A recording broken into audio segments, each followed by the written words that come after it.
inequity, and education outcomes are showing those three are regionality or rurality versus metropolitan. There's about a 30% education outcome gap. Aboriginal versus non-Aboriginal, again, roughly around a 30% education outcome gap.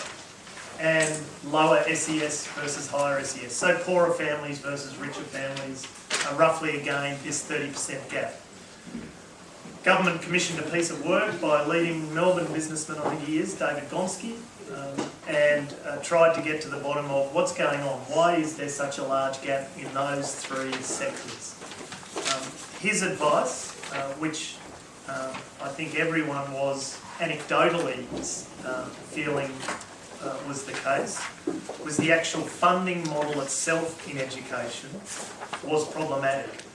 He was quite direct. He said there is an intolerable link, and those are his two words, an intolerable link between education data, so this 30% gap, and the funding model itself. So we get into a very dry discussion around how to improve a funding model. I'm a bit disappointed it's got lost in the business of the size of the actual bucket of money, and more money from certainly New South Wales and the Commonwealth is going in at the moment. But more importantly is the shape of the funding model itself.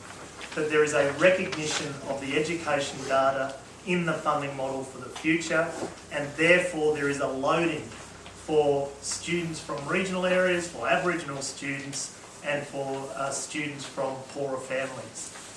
That's basically what's going on. And so this graph shows the significance of this over the next